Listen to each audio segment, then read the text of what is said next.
It's time for the Stock Car Show on the Performance Motorsports Network. Powered by the staff at Race Chaser Online. Your motorsports, your way, every day. And now, here's your host, Tom Baker. Well, hello there, and welcome to another week of motorsports coverage here on Race Chaser Radio. This is the Stock Car Show, and this show is presented, as always, by our good friends at HMS Motorsport, the leaders in motorsport safety. You can find them on the web at hmsmotorsport.com, and the show also being presented by mycomputercareer.edu, where you can have a new IT career in as little as 4 months by studying either online or at one of their 7 campuses across the country. We'll tell you more about both of those folks later on. My name is Tom Baker, Race Chaser Media. I am joined by Ali Boulay and Jacob Seelman from Speed Sport at the table here inside the Race Chaser studios in Mooresville, North Carolina. Over beyond the glass here in the tech shed is Randy Miller, capably punching all kinds of buttons over there. And we have Cisco Scaramuzza joining us via the Race Chaser Skype line. And we are on the verge of NASCAR Championship weekend. We've got a lot to talk about. Of course, we had a race, actually 3 of them, at ISM Raceway in Phoenix over the weekend. We'll review those. We will start previewing what's going to happen down in Miami. And we've also got an interesting F1 race to talk about, not so much because of who won, but because of who didn't. And we'll debate the shoving match that started on the racetrack and then carried on after the race between Max Verstappen and Esteban Ocon. And we will also have conversation about the North-South shootout, which Jacob and I were at, the Mason-Dixon meltdown, which Jacob and I were not at. Correct. But we will still talk past South and the big win for Derek Randstrom in that one. And we'll have a bunch more conversation about other things, too. Lots and lots of things. Okay, so we'll start with NASCAR. Because why not? And the big news of the day is Cisco's got it right on the video board right there. Okay, I can't see it. So it says, and then there were 4. And then there were 4. Well, that wasn't where I was going, but okay, we'll start there. And then there were 4. We have 4, count them 4, championship contenders, and the 4 is one of them, despite the penalty from last week when they tried to get away with a little nefariousness. Shenanigans. Shenanigans with regard to the spoiler. Yeah. Kevin Harvick ended up overcoming a flat tire and still finishing well enough to put himself into the Final 4 and will run for a championship against none other than Kurt Busch, Martin Truex, so the big 3 are in, and Joey Logano. Nobody's favorite, unless you're a Joey Logano's Kyle fan. Busch, not Kurt Busch. Did I say Kurt Busch? You said Kurt. I apologize. It's Kurt okay. Busch had a good shot at it. He had a great until shot. Denny Hamlin went bowling. Yeah. And then he didn't have a shot anymore. We'll talk about that too. But, I mean, where to start here? So, okay, we've got the Final 4. I would go around the table and ask if anyone was surprised at this Final 4, but I already know the answer I get. The answer is no. So I guess we can just start by looking at the race that was at Phoenix yesterday. And I'll start with Jacob. Major surprises at Phoenix for you? Absolutely. Okay. The major surprise for me was how few of the playoff contenders were able to stay out of trouble. The only driver that did not end up in some sort of chaos, or I won't say nefariousness, but dramatic circumstances through the course of this 500-kilometer race was the one who had a shot on the final restart to crash the entire party. When you look at this, Joey Logano, who was already locked in by virtue of his win at Martinsville, he got crashed out. Clint Bowyer, who needed to advance by winning, he got crashed out. Well, he had a flat. He had a flat tire and crashed because of the flat tire. Yes. Therefore, he was out. As opposed to getting crashed. Yes. That's what happened to Kurt Busch. Kurt Busch and Chase Elliott got crashed. Thanks, Denny crashed. Hamlin. Yes. Then there was Kevin Harvick, who had a flat tire while he was going away leading stage 1. You had Chase Elliott, who shot himself in the foot by speeding on pit road. There was a lot of those. Yeah. Yes, you had quite. Kyle A lot of shots Busch, in the feet. who won the race but wasn't really around for most of it. I mean, they were out to lunch the first part of the race, and by virtue of everybody else having problems, worked their way into contention. That's 7. Who's the 8th? The guy who almost crashed the party. Eric Almirola managed to not beat himself, managed to have a good enough car to line up on the front row next to Kyle Busch for the final restart with 12 to go. And I give them a whole lot of credit, Tom. They were maybe one little bit better restart away from blowing up the entire Final Four and saying, we're going to take this spot and drop kick in the best car in the Final Four right out of the playoffs. It was either him or his teammate Kevin Harvick. And Harvick better be thanking a lot of people that 10 car didn't actually win, because I can promise you there were a lot of people hoping that might happen at the end. Well, for those, Cisco, who thought for a second that Kyle Busch was going to move over and just allow Eric Almirola to wander around him and take the victory in order that Eric could make it and Kevin Harvick would be left out, I got news for them. I've got a whole bunch of swampland in the middle of the desert to sell them, because that was never going to happen, and Eric just didn't have enough speed in the car to win this race. So oceanfront in Arkansas? Yeah, oceanfront in Arkansas, exactly. Okay, I do not get that reference at all, but It sure. means it doesn't exist. Yes, it does not exist. Yeah. Okay, well, if you're gullible enough to believe. Okay, I get what you're saying now. All right. Okay. I'll write it on the tissue point I paper wanna bring later up the so you can fact see that, through it. Tom, is the fact that coming out of this race, and NBC did a good job of talking about it, Matt Weaver did a good job of talking about it, and I once again want to underline this fact: the top 4 have the best average finish this season, the most top 5s this season, the most laps led this season, the most lead lap finishes, and the most wins this season. So anybody who says that, oh, somebody lucked in their way to the Final Four, no, sir. No, well, you can't. It's in, and I got again. Here's more oceanfront. You can't luck your way into the Final Four. It's impossible. I mean, you run 26 regular season races. You have to get through 10 playoff races. There is no such thing as I lucked my way into the Final Four. Didn't matter which of the 8 made it to the 4 after Phoenix. They would have earned it. That doesn't exist. So. Correct. I honestly would go as far, Allie, as to say that I believe this is absolutely the most competitive and probably maybe the most Hollywood Final Four in the history of this type of playoff for NASCAR, because we have the 3 who were the best 3 all year, and Joey Logano, who everyone wants to root against except for our own Chris Murdoch. Hang on a minute. I'm sorry to interrupt what go for Allie it. was going to say, but I think we need to pause here and acknowledge some breaking news that literally just came across the news desk. All No? right. Breaking news? Jacob, go ahead. Here you go. Breaking news. No, this is not where I use the voice, because Oh, no. this is Is actually this sad breaking news? Oh, this very- is not good news. no. Spartanburg, South Carolina's own Silver Fox, David Pearson, NASCAR Hall of Famer, has just passed away at the age of 83. Oh. No, that is definitely not sounder breaking news.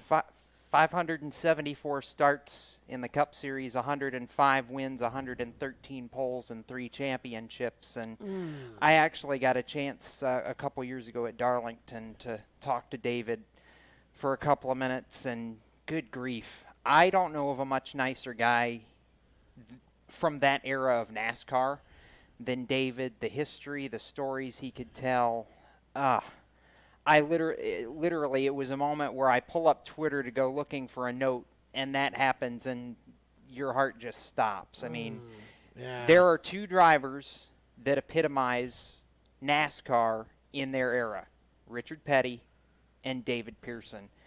And now I would argue that that NASCAR's yin has lost its yang tonight, because those two were inseparable on the racetrack when they were battling one another. And it's really, I'm sitting here just kind of in shock. It's hard to fathom that now one of them is no longer here. And I know David had been battling a lot of illness over the last couple of years. So I think most importantly, our thoughts and prayers are with the Pearson family tonight, because this is an incredibly sad day for NASCAR as a sport. This is an incredibly sad day for the entire industry, because David Pearson was undoubtedly one of the greatest in the history of this sport. And I can say, I think, for all of us here, he will be sorely missed. Oh, gosh. And he was how old? 83. Wow. And I believe Leonard Wood would certainly say one of the best that ever stepped in the foot of a race car, let alone one of the best that ever stepped foot in one of their race cars. Yeah, that's just a tough. I mean, we could do an entire show on what David Pearson meant to NASCAR. I mean, I think when I think about David Pearson, I just think about a driver who could honestly get into any piece of equipment and make it faster than it was before he got in it. I've never seen a driver who could just overachieve the way David Pearson could. And even back in the day, I remember as being young in that era and seeing those classic battles between Pearson and Petty when David was running for the Wood Brothers. But even after that, he would race for a team like Haas Ellington's, for example. And he would set pole, and I think he went out and won at least one race at Darlington for Haas back in the, in the late 70s, early 80s. Just he was, when you think about the fact that David accomplished what he did without winning or without running a full season in NASCAR. Yeah. And the only 3 times that he ran a full season, he won the championship. He won the championship. I mean, you think about the number of titles he could have won or races he could have won had he been consistently running the full schedule. But, when he was with the Wood Brothers, I don't know, maybe only one time or if they even ever did in that era. But David was they didn't call him the Silver Fox for nothing. He was one of these drivers that was always around at the end of the race. No matter what he was doing for the first 3 quarters of the race, David Pearson knew how to be around at the end and be running for a win. And, oh, gosh, I mean, I'll never forget that unfortunate day at the racetrack when, the Wood Brothers pit stop got botched and the tires fell off, and that was basically the end of the relationship with David. And, oh, boy, I mean, that just felt like, Sonny and Cher splitting up or something. It was just, you would have never thought that, because you just think about, back in that era, it was Richard Petty and it was David Pearson. And when you think about the Wood Brothers, you think about David. And, what a big loss this is. I say we continue some of this conversation on the other side of the break, because I think you're right. I mean, we could certainly do a whole show, but we could. This warrants some conversation. It certainly when you does. Consider how much he meant to the sport over, how many decades. Yeah, we'll talk more. David Pearson passing away at 83. More on that and more of the Stock Car Show coming up right after these words. You own a performance car and you know how to drive, but you want to learn real performance driving. Well, Bunky, get that car off the street and onto the track. Summit Point Motorsports Park, the Mid-Atlantic's premier road racing facility, located just over an hour from D.C. in nearby Summit Point, West Virginia, is the place to go. And you'll find that Friday at the Track is going to give you what you need. For less than a monthly car payment, you can attend this regularly scheduled one-day instructional event in your street car on one of Summit Point's 3 world-class road racing circuits. You'll receive classroom instruction, skid pad instruction in their cars, including front and rear skid control, and 4 20-minute in-your-car instructional sessions from a professional instructor. Have fun, go fast, and really learn how to drive. Call 304-725-8444 for class schedules and details. That's 304-725-8444. Friday at the Track at Summit Point Motorsports Park. Green light. Hey girl, school zone. I'm getting hungry. Car changing lanes. You want to meet me for pizza? Stop sign. Intersection clear. Yeah, street. Pizza sounds good. Ballin' Street? Girlin' Street! It's hard to concentrate on 2 things at once, like texting and driving. Stop the text, stop the wrecks. How will you stop texting and driving? Tell us at stoptextstopwrecks.org. Brought to you by the National Highway Traffic Safety Administration and the Ad Council. Here's an important message from RAD and this station.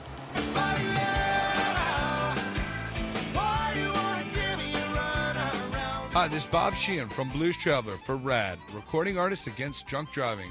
I like to party just as much as the next guy, maybe even more. But the one thing I won't do after I've had a few is get in the car and drive. Don't blow it.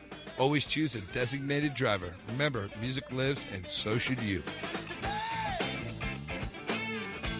Automotive technicians and auto service trainees, how would you like to work at the beach and perform for one of the best car care centers in the nation? Louis Meineke is now looking for skilled automotive technicians to join their award-winning team.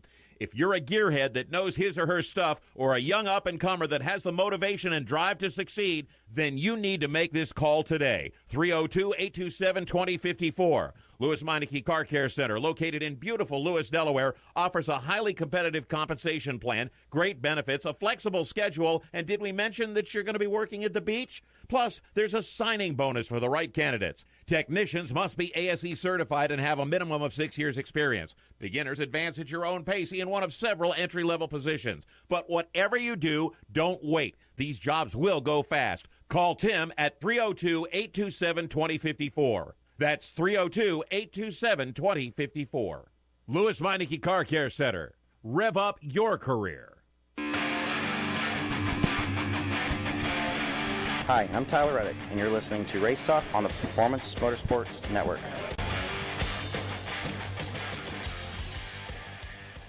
Welcome back to the Stock Car Show, presented by HMS Motorsport and mycomputercareer.edu. And we just broke the news just before our last break. If you're just joining us, just breaking the sad news that NASCAR has lost another of its true legends, as Spartanburg, South Carolina's David Pearson, the Silver Fox, has passed away at the age of 83. We started to share some thoughts about David just before the break, and of course we have a number of people in our chat on Facebook Live here this evening talking about him as well. What a racer he was, Jacob. My gosh, I still can't believe it. But you know, you think about some of the heroes of the 70s, and you just start realizing that Father Time eventually catches us all, and David certainly leaves behind a legacy in this sport that is not easily equaled. Oh, not at all. Second all-time in wins and poles in what's now the Monster Energy NASCAR Cup Series. 3 championships. We were talking about it during our last segment.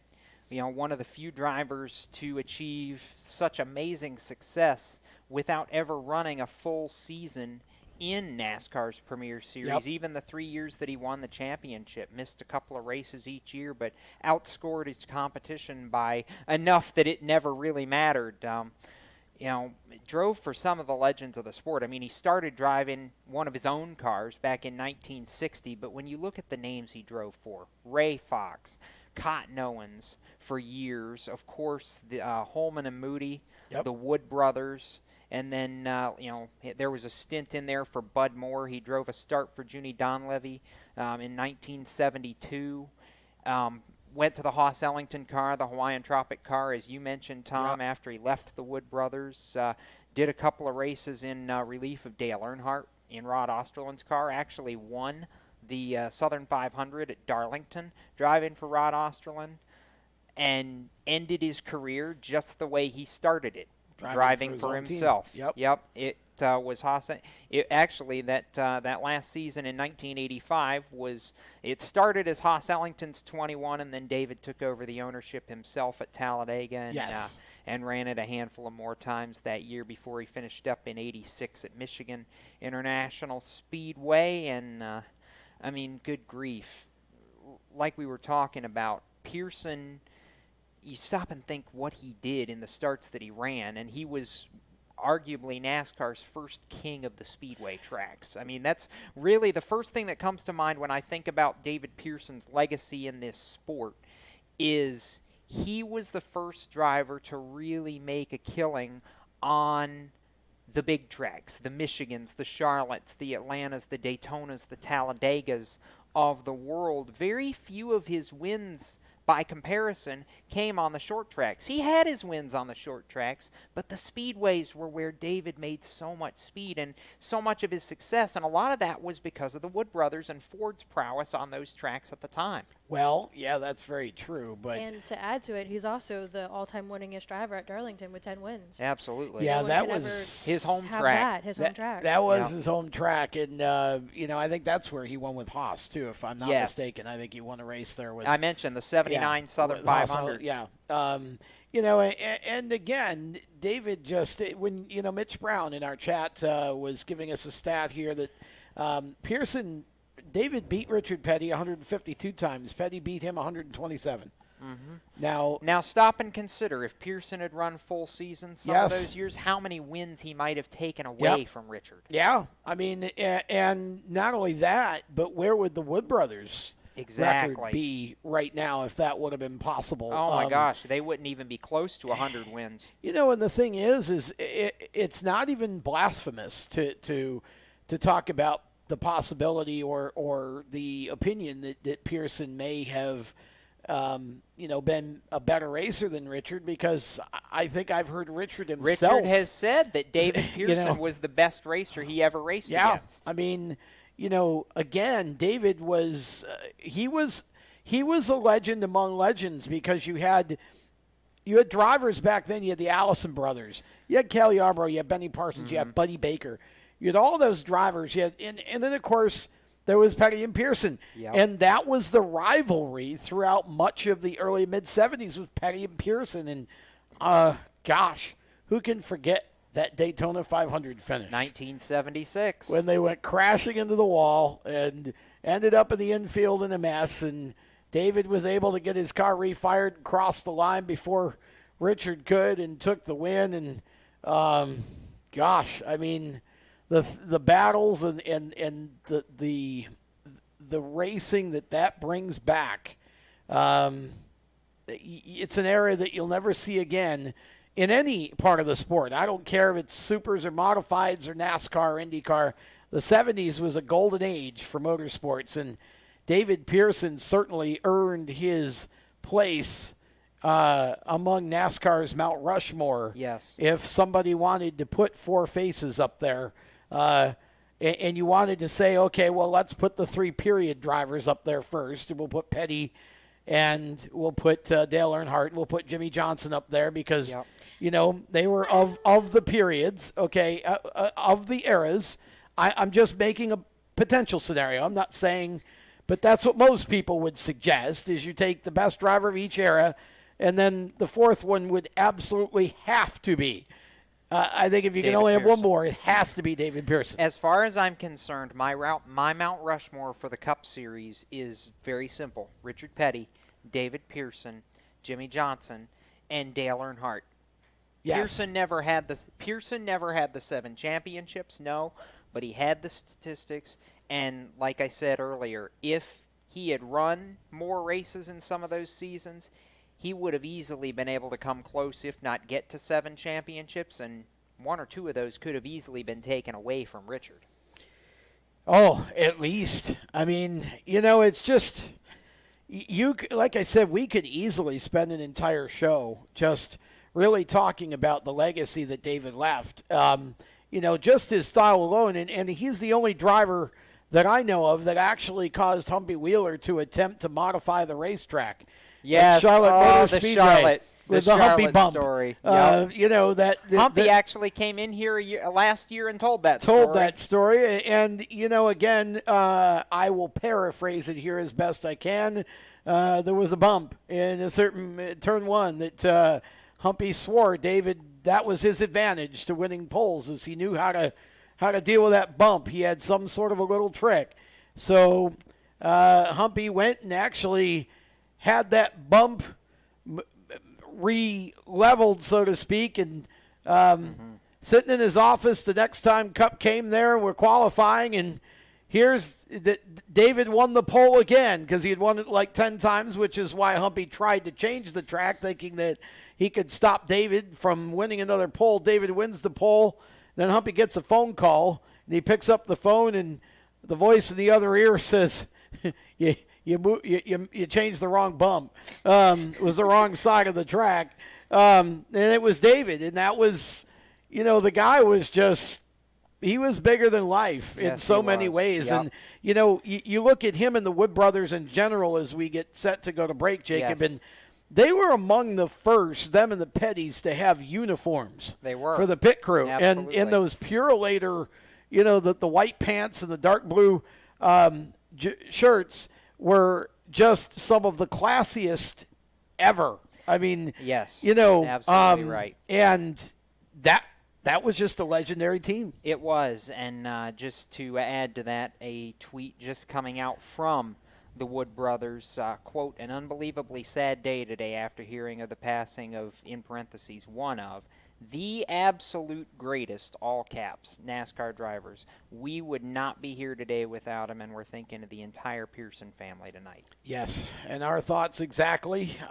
We are going to step aside when we come back. More of the Stock Car Show, and we'll keep watch of the chat in case you all have any comments about David. We'll try and pass them along.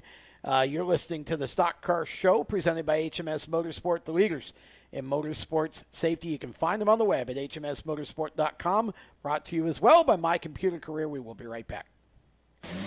Do you love the sound of high revving motors and the smell of burning rubber? Do you want to get your car sideways right at the ragged edge of control? If you've always wanted to try drifting or learn to improve your drifting skills, Summit Point Motorsports Park, the Mid-Atlantic's premier motorsports facility, has the expert instructors and the specialized track to teach you how to drift and the skills necessary to drift competitively. From skid pad to open sessions, Summit Point Motorsports Park has the safe and open environment that allows drifters of all skill levels, new to intermediate, to get sideways and smoking. With a focus on safety and the skill set necessary to drift competitively, Summit Point Motorsports Park's Drift Nirvana is just the thing for you. Call for your reservation today, 304-725-8444. Or for more information, go online, summitpoint-raceway.com, or you can email them at office@bsrinc.com. Drift Nirvana, getting you sideways the right way.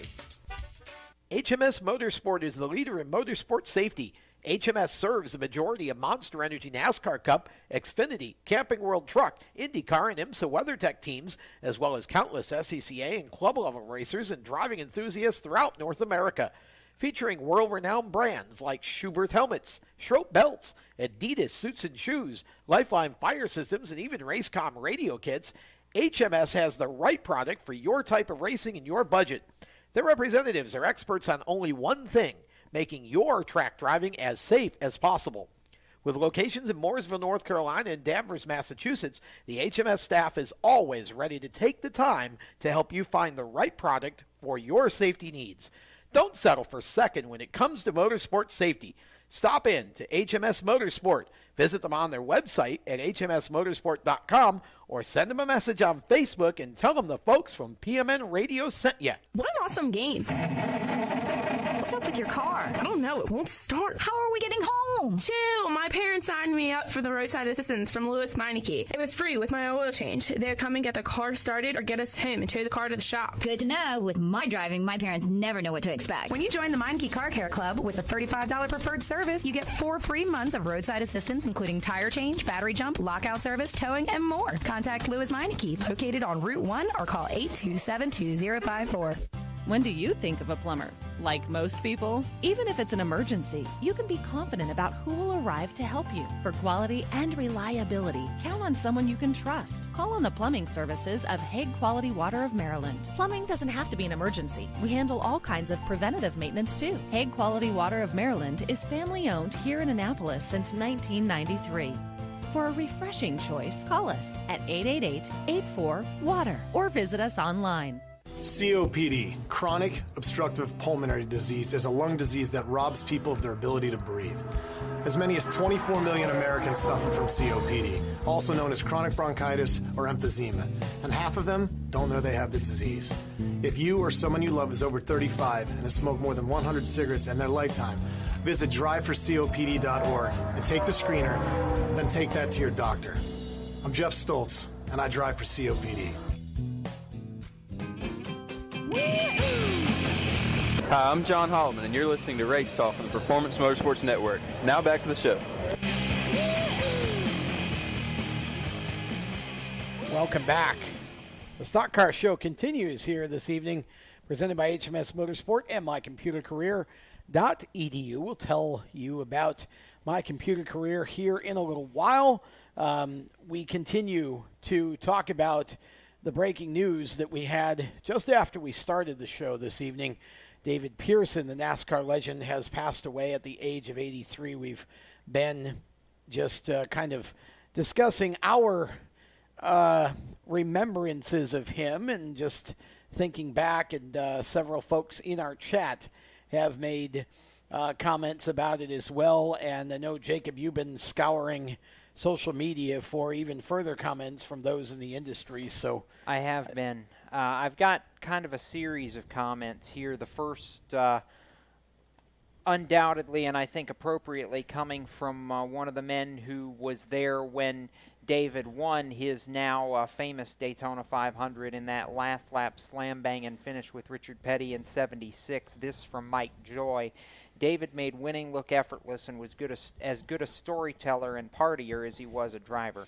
He also won in Trans Am against the best road racers of the day. His skill set was unmatched. And from Brad Keselowski, of course, under the Ford nameplate, which David raced so much of his career under, I'd have to say if there was one driver who inspired me the most on the racetrack, it was David. Always gritty, witty, and in position at the end when it counted. And that's one that kind of, it makes you sit back and take pause, doesn't it? Because Keselowski, at least as he's matured in the Cup Series, has really become a very similar driver to what David was when he was in his prime. Like what Brad just said, gritty, witty, and in position at the end when it counts. And I feel like that's some of those same qualities we see in his racing today. And from Todd Bodine, growing up in upstate New York, I didn't get to see much of NASCAR, but when I did, I rooted for the Silver Fox. David Pearson was one of the greatest of all time. Thoughts for Ricky and Eddie and the entire family. He was my hero.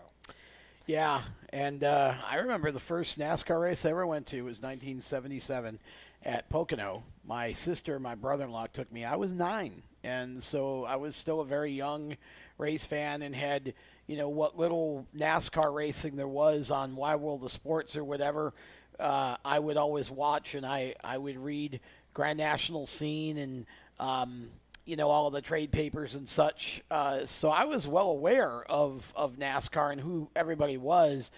But, it was kind of funny. My sister was always a Richard Petty fan, and my brother-in-law was a Pearson fan. So on the day of qualifying, of course, Eddie would dress up in his white pants and dark blue shirt, and, Linda probably had some sort of Petty stuff on. But yeah. just thinking about and remembering watching those guys run was just awesome. I mean, and even when you think about, it was always the Mercury. It was the Mercury Montego.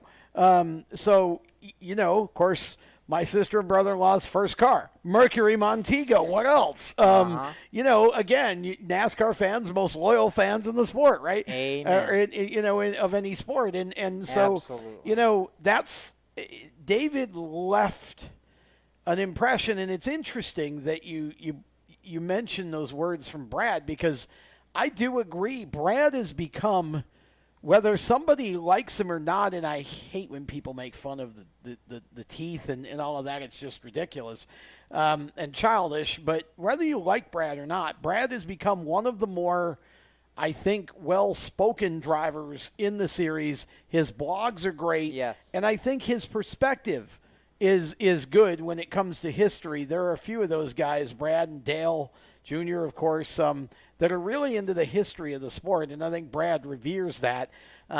So those are very interesting comments coming from him. I'll add this follow-up from Mike Joy.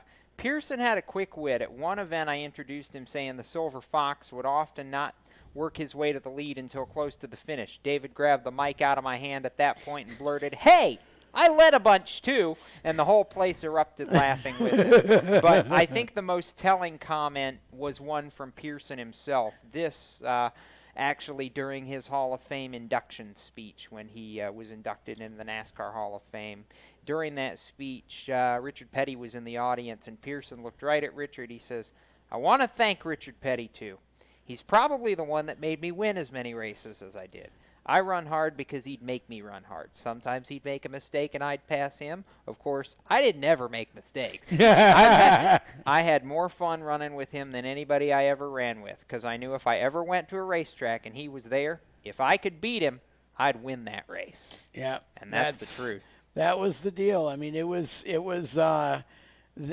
a group of drivers that the sport will never see again, and you could say that about just about any part of motor racing. And like I said, that era in the 70s was just magic, and I feel so blessed to have been able to witness it, and honestly to have it be my first impression of what racing was, because whether it was the local stuff at Oswego or whether it was, and I came down here a dozen years ago or so to the Carolinas. And, I've been to Greenville, I've been to Hickory, I've done things at those tracks. And I revere those tracks because of the drivers like David Pearson and who have raced on them and who made history. You know that you're a part of the history when you're in this area. And David, certainly, especially at Greenville Pickens, I mean, David was as much a part of that track as anybody who ever will set foot on it in a race car. Just amazing. And again, what a legacy. And I don't know of anyone, and this may be one of the nicest things you could say about David. I don't know of a single person that I've ever heard say, "I just can't stand him." Yeah, exactly. I've never heard that.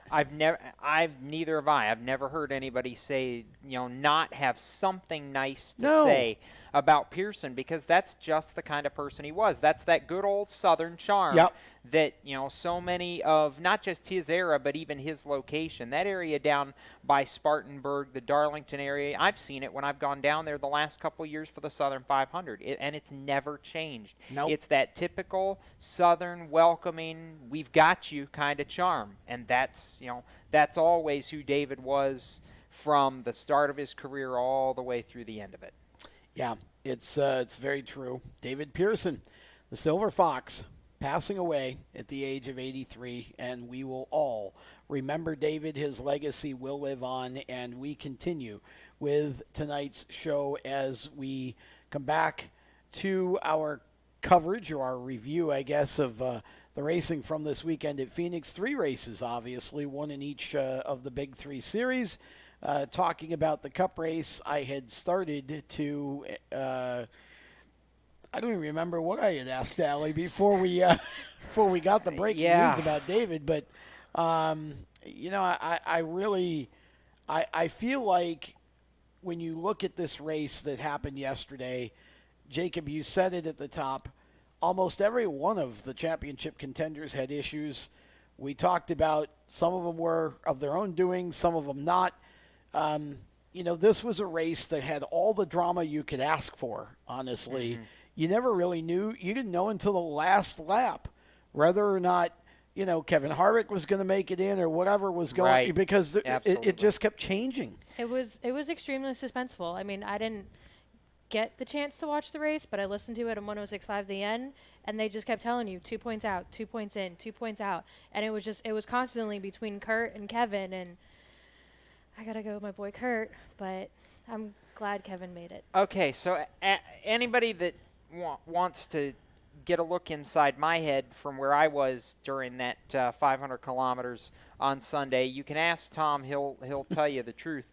The cut line changed so often during that Can-Am 500 on Sunday that my head was spinning about halfway through it. Tom could see the smoke billowing out of my ears as I broke my calculator. Had to open the window, let some of it out. And up until about 44 laps to go, I think it was, when Denny Hamlin, as Tom so eloquently put it, went bowling, you didn't know who was going to be the final four because it legitimately could have been just about any one of them that was left other than Clint Bowyer, who had crashed out. You had Kurt Busch with a ton of speed, who rallied from a penalty for passing the pace car under caution, which, as Tony Stewart said on Happy Hours earlier today, was totally of Kurt's own doing. And that was something that Tony told Kurt after the race. Don't beat everybody up because of a mistake you made. Just accept it and move forward. But you had Chase Elliott, who rallied from a speeding penalty to have a shot. You had Kevin Harvick, who at one point was 30 points below the cut line to advance and charged all the way back after a flat tire at lap 73. Went down a lap and got it back. Yes, got it back within 25 laps, by the way, thanks to Joey Logano. Yeah. So he would be on my Mount Rushmore. Oh, you mean for the weekend? Yes. Oh, for the weekend, okay. Yeah. Well, for the weekend, Mount Rushmore is the championship 4. Yeah, only one of them is going to go away with a trophy. But, no, this, as Matt Weaver put it in his column after the race, this event had everything a race fan could want. It had playoff drama. It had suspense. It had topsy-turvy storylines. It had the chance for a surprise winner. It had a driver making a championship statement at the end of the day. This is why I love Phoenix being the penultimate race of the year, the race that decides the final four, because almost literally anything can happen. And you even had the reconfiguration of the track to deal with. And it had Denny wrecking. It had Denny wrecking people. It had for the second year in a row, Denny Hamlin took out Chase Elliott out of contention. And what's interesting about this, obviously Denny didn't do this on purpose. He just, that transition from the apron back up onto the track is a difficult one. And, Denny just got a little carried away and drove up the track and thought he was clear, which I never quite understand why a driver would assume that without a spotter. Yeah. But anyways, and Kurt Busch was there, and it ended up collecting Elliott. I found it interesting that Denny made it a point after the race to be very contrite about having crashed Kurt, because Kurt was the guy that he was hoping would make it through into the championship 4. He didn't say a single word about Chase Elliott. I'm just going to let you all think about that while we go to break. When we come back, more NASCAR, but we've got short track stuff to talk about as well, and even going to talk about F1 a little later on because, well, we had a dust-up in the F1 race and after the F1 race. I know it's unusual, but we had it, so we're going to talk about it. You're listening to the Stock Car Show presented by HMS Motorsport and My Computer Career. We will be right back. Everywhere you go, you hear it, and you see it. It's coming at you through your phone, your tablet, and your computer. It's broadcast from your favorite radio station, TV networks, and cable companies. It's in the stadiums, the arenas, the ballparks. It screams for your attention at the mall. It's interactive on Main Street. It's even coming at you from the gas pump at the nearby convenience store. What is it? It's digital content. It's digital content. It's digital content. Somebody has to create it. Somebody has to manage it. So whether your dream is to write it, design it, create it, call it, produce it, voice it, host it, light it, shoot it, switch it, record it, color correct it, edit it, code it, repurpose it, tweet it, blog it, post it, compress it, upload it, replay it, or make sure it gets to where it's got to go when it's got to get there in the format it's got to be in, you need to attend Carolina School of Broadcasting. The skills you will learn, the experience you will get, and the connections you will make at Carolina School of Broadcasting will open the doors to the career you want in digital content creation and digital content management. Call or come by today. Click csbradiotv.edu. Parents, your son or daughter has had their license for a while now, but you want to make sure they're prepared for any situation they may face on the road. High school driver's ed doesn't teach them to drive defensively. They need to be prepared for any highway emergency. For less than a month's insurance, and a whole lot less, BSR instructors at Summit Point Motorsports Park in nearby Summit Point, West Virginia, will teach your son or daughter how to respond instantly and positively to unexpected situations on the road. BSR's specialized accident avoidance training teaches swerve to avoid maneuvers at highway speed, ocular driving, which focuses driving attention on ways to avoid accidents, vehicle dynamics and feedback, skid control and skid recovery, threshold braking on straights and progressive braking on curves, and off-road recovery techniques. This is stuff driver's ed simply doesn't teach. So call BSR today, 304-725-8444. Give your kid the skill set needed to drive safely and responsibly on the highway. That's 304-725-8444. This is a test to find out if you know it all when it comes to children.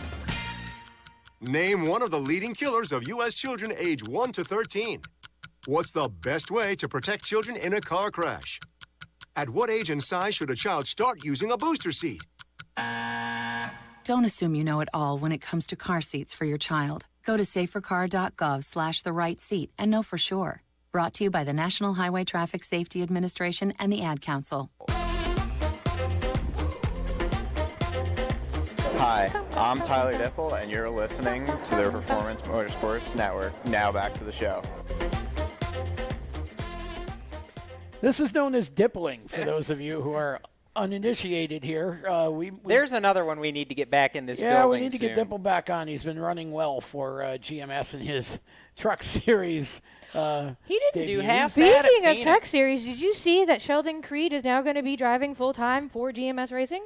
That we that kind of has had been, a yes, that has been confirmed. Yeah. We had a sneaking suspicion that might be happening, or a hunch. Call it a hunch. I knew it was happening. Yeah. Wait, did you But know it was happening when he was here? I'm not sure I knew it when he was here. I don't remember if I knew it then, but kind of an inside connection there. But yeah, that's a great move for Sheldon and a good move for GMS. GMS Racing just simply has it going on. I don't care what anybody says. That group is just absolutely on top of everything right now, and it shows. I mean, they've got half the Final Four. It is GMS versus Toyota. Absolutely. In the Final Four. What did we call it? It was Goliath versus Goliath. Yes. Allie We had talked about it. Allie tried to tell me over the weekend it was David versus Goliath, and I shut her down. I said, absolutely not. GMS has made themselves one of the Goliaths of the truck series, not just by virtue of Johnny Sauter's championship, but by virtue of the fact that they have made themselves an equal now with KBM, and I would argue perhaps maybe have come close to surpassing them at times this year. But you know what? I still want to say that it's David versus Goliath, because I want to put Justin Haley against the other three. Because if you really think about it, I mean, you know, and Justin has even sold himself as the dark horse. And, of course, I picked him to win the championship when we got to the 8, and I'm sticking with him. I believe that Justin goes down there. I think he's going to shock the world and go down and win that title. But I'm going to tell you who I'm really watching as his fiercest competition, and that is Noah Gragson. I believe Noah in the last few weeks has undergone a quick transformation and has really refocused his mind and really started, and you've seen it in the way that he's performing on the racetrack. I think those two are going to be fun to watch as we start that race and all the way through. Obviously, Sauter's done it before, so we know that he can do it. But I just think Justin and Noah are going to be the two that I'm paying attention to going into this. Now, could they be the two that end up by wrecking each other, and then Brett Moffitt just comes through and just wins the championship for Hattori? Okay. This really brings up. This is why I said I think this is the all-time greatest Final Four for the trucks ever. Yes. Because you've got Justin Haley, who is, I mean, and I can say this because he teases himself about it.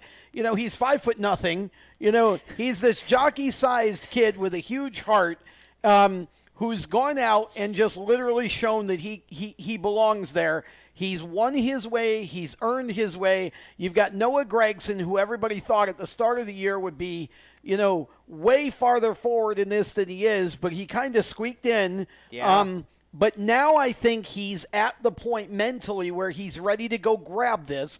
You've got Johnny Sauter, who's sort of the veteran, and then you've got Brett Moffitt, who's he would be the people's champ.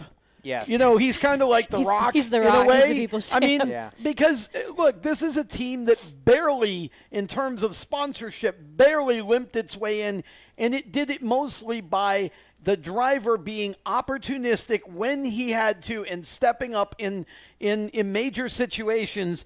Brett Moffitt, if he goes out and wins this title, I mean, there may not be a siren in his hometown, but let me tell you that I don't know what there is in Grimes, Iowa. To be completely honest. They probably will have a huge parade and a siren. Now, hang on a minute. You mentioned the word opportunistic, Tom, and I want to talk specifically about that because that's exactly what Brett Moffitt was during the truck race Friday night at ISM Raceway, formerly known as Phoenix, because Grant Enfinger, who had to win to get in to the Final Four and almost did it, mind you. Yep.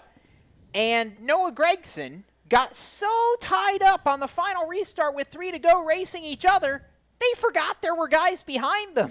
And here comes Brett Moffitt on the inside in third, passes them both, as you like to say, Tom, pass you very much. And he goes on to win. I mean, it was one of those moments where I just kind of shook my head and went, wow, he did it again. That's 5 times this year. He's just taken advantage of a miracle, and it's worked out. But, Cisco, this is what Brett Moffitt does. And this, this is why if you really want to call this thing, if you try to really figure out, who's the favorite in this 4, I mean, sure, you could say Sauter because of experience, but other than that, I think that's about the only criteria you could apply here because I feel like every one of these 4 guys has a legit shot at this, and Brett Moffitt is the scariest of them all because you almost never really see him or pay much attention to him until the last restart of the race. It's like, where in the world did this guy come from again? And I'd say out of the 4 in this group, Brett strikes out to me Brett's looks like the guy with the least amount to lose out of everybody else. He's got absolutely nothing to lose as far as I'm concerned because this is already further than anybody expected they would go. Well, it's further than they expected they would They go. didn't even think that they would make it out of Atlanta. Well, no, they didn't. I think they the way didn't Brett even know if they were going to finish the rest of the season with Yeah. sponsorship. The way Brett explained it is they didn't expect to go past the 4th race of the season. Yeah, and yet here they they are are in the Final Four. In the Final but Four. I don't want to because honestly, look, Justin Haley is probably headed to the Xfinity Series next year, so he's out of here. Noah Gragson is headed to the Xfinity Series with Junior Motorsport, so he's out of here. I mean, and of course we know Sauter has done this before.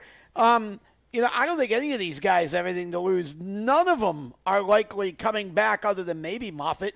And I suppose Sauter as well. Well, I was going to say Sauter's not going anywhere. But Sauter I sort of separate because Sauter's a veteran and that's kind of his gig.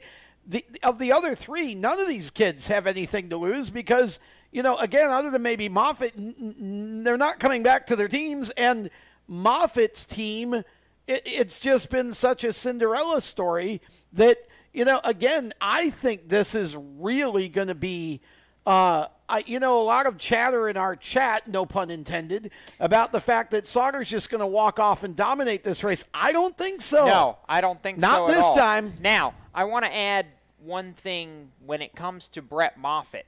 They are in the championship 4 after NASCAR has done a tremendous job to neuter the Toyota Joe Gibbs Racing manufacturer engine. And Interesting. I'm calling it that because that's basically the truth. They've taken all the steam out of it. They made a horsepower reduction. They made a gear ratio reduction, all designed to make the spec motor the way to go. And it finally got to the point where Toyota has stepped up and footed the bill for the NT1 spec motor that Brett Moffitt is going to use in Friday night's Ford EcoBoost 200 at Homestead, Miami.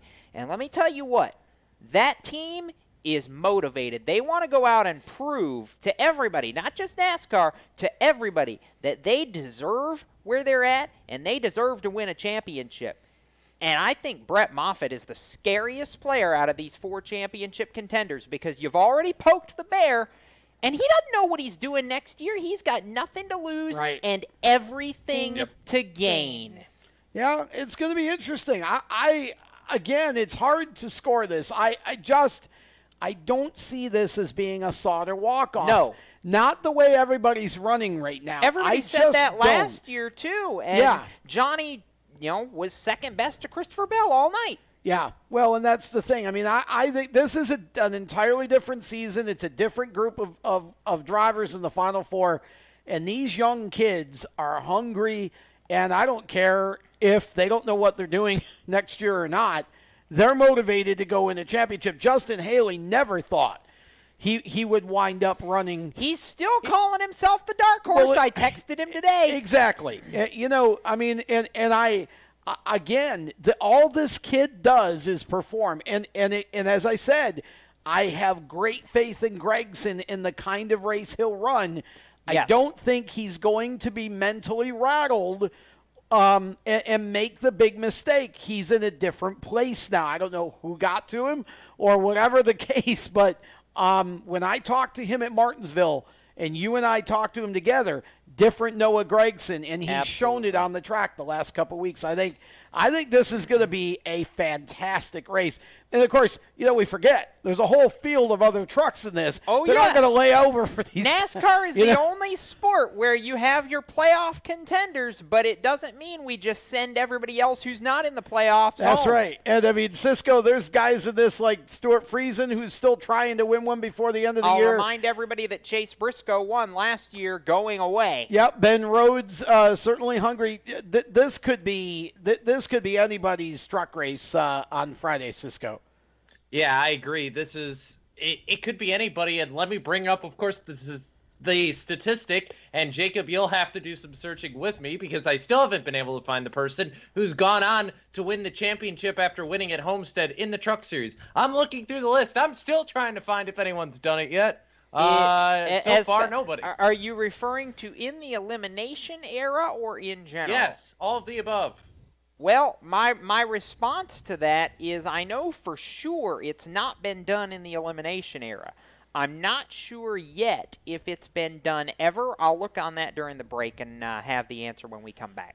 And we will be back with more of the Stock Car Show presented by HMS Motorsport and My Computer Career right after these words. You own a performance car and you know how to drive, but you want to learn real performance driving. Well, Bunky, get that car off the street and onto the track. Summit Point Motorsports Park, the Mid-Atlantic's premier road racing facility, located just over an hour from D.C. in nearby Summit Point, West Virginia, is the place to go. And you'll find that Friday at the track is going to give you what you need. For less than a monthly car payment, you can attend this regularly scheduled one-day instructional event in your street car on one of Summit Point's 3 world-class road racing circuits. You'll receive classroom instruction, skid pad instruction in their cars, including front and rear skid control, and 4 20-minute in-your-car instructional sessions from a professional instructor. Have fun, go fast, and really learn how to drive. Call 304-725-8444 for class schedules and details. That's 304-725-8444. Friday at the track at Summit Point Motorsports Park. Every 30 minutes, another innocent person is killed due to a drunk driver. My best friend. My brother. My poor grandchild. My sister. My father. My husband. My mom. My mommy. Well, I've been afraid of changing, 'cause I've built my life around you. stop these tragedies before they happen. Don't drink and drive. The Performance Motorsports Network is a compilation of shows about motorsports. From technical to controversial to just fun, everything you like about racing and gearhead stuff is right here on one internet channel. The Performance Motorsports Network. Tell your friends about it.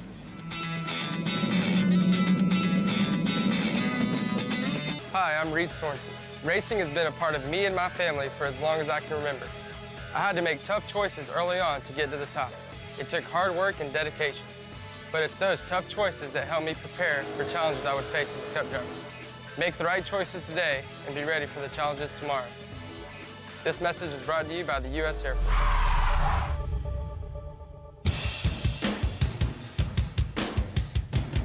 Hi, I'm Timmy Salamito, and you're listening to Race Talk on the Performance Motorsports Network. Now back to the show. Welcome back. It's the Stock Car Show presented by HMS Motorsport, the leaders in motorsport safety. You can find them on the web at hmsmotorsport.com. And also presented by My Computer Career, who has now joined the Race Chaser Radio family of partners. And here's the deal, folks. Listen up. If your job is sucking the life out of you, if you really just want to change but you don't really know what can I do, well, the good news is you can do something else, and it's called information technology. Now, if you're thinking to yourself, but I'm not a math and science person, that's okay. No problem, because it's not rocket science. It's My Computer Career.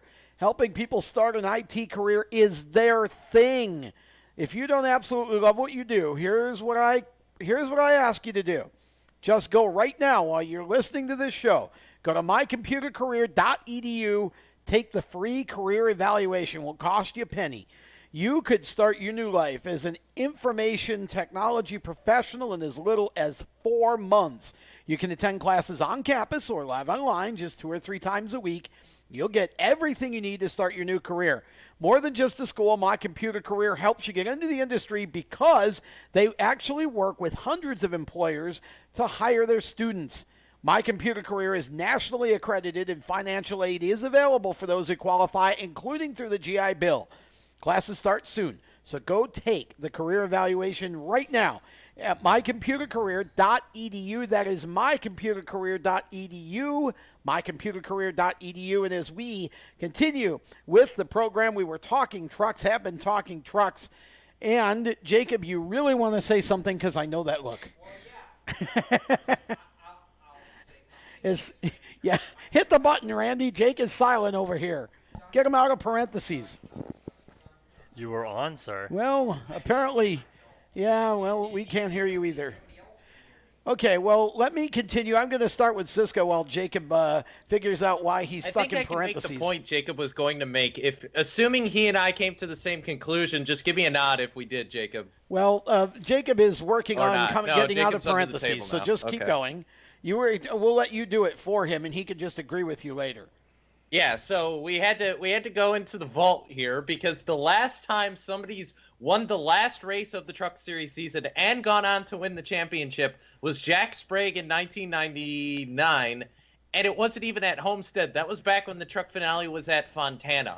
So that's how that's why that you can't say the guy who's going to win at Homestead necessarily is going to be the one who's won the championship because, as Jacob said, not in the elimination era, not even in the regular chase era, not even in the all old era of just regular points. Since the 90s have we seen someone win that last race and win the championship. So Statboy says, and I'm going to blame Allie. I think she stepped on my little thingy down there and unplugged it. Don't go blaming Allie. Why you gotta blame the girl? Well, you were the one that was closest to the cord, and it was undone, and I know I didn't do it.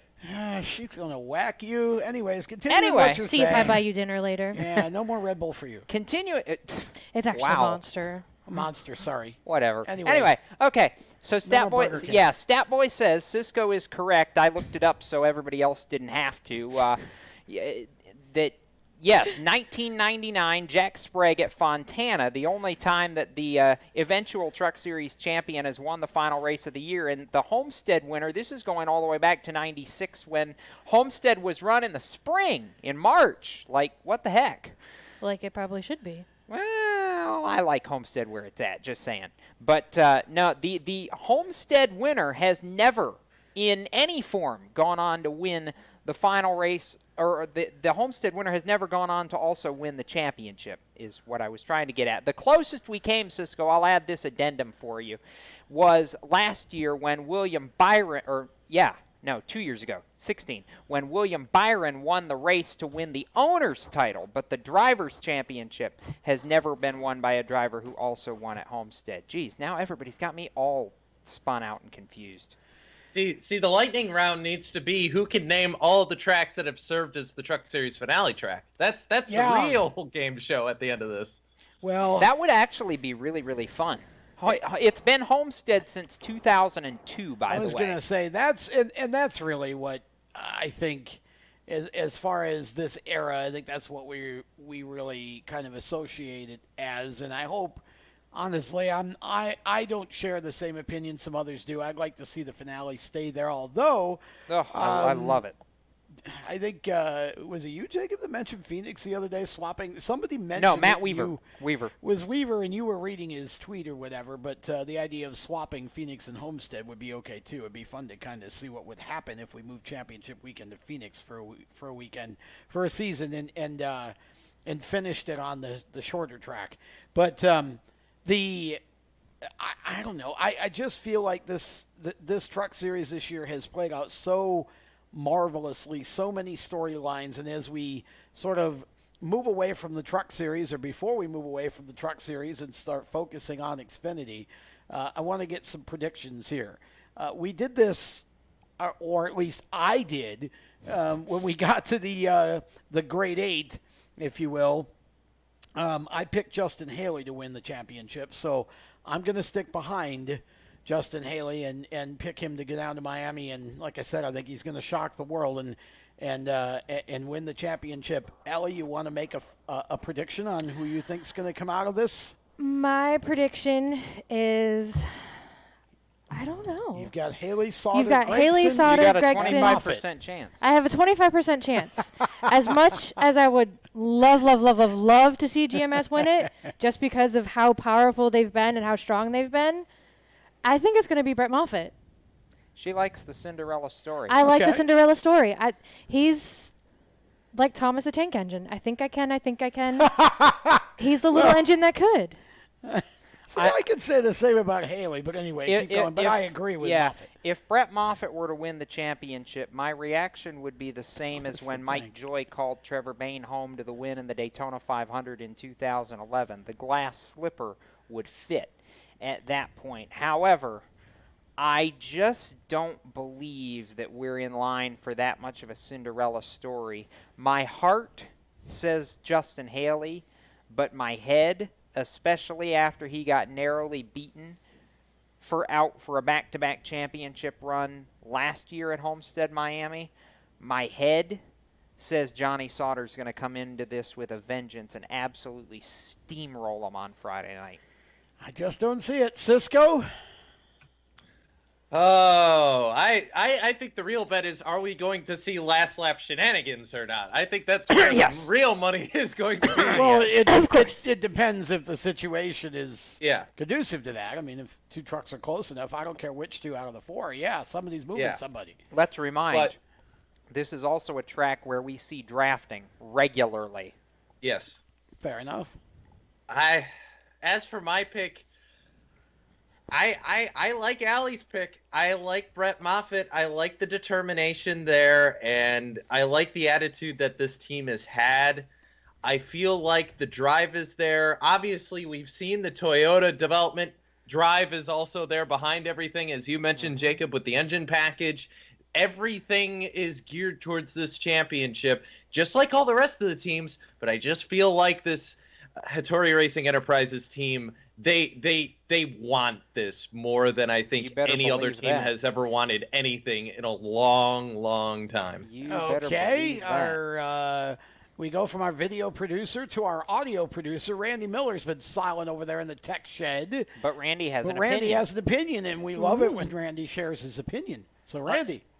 My gut tells me that Johnny Sauter will win, but, I mean, my heart wants to I like rooting for the underdog. So, obviously, Brett Moffitt to me would be awesome because, he needs, obviously, all the help he can get for sponsorship for next year. So, I want Brett Moffitt, but I don't think Johnny Sauter can be beat. We don't even know if Brett Moffitt's going to be back with Hattori Racing next But you know what? Winning a championship will go a long way toward making that decision a little bit easier. Unless Brett Moffitt gets a better offer, I'd find it hard to believe Hattori Racing is going to want to make a change. So Mitch Brown is doing, he's our political conversationalist in the chat tonight. He says Sauter or Gregson. So he's playing the fence sitter. He's running for Congress soon. Chris Burdock just flat out says Noah Gregson. Wouldn't be surprised.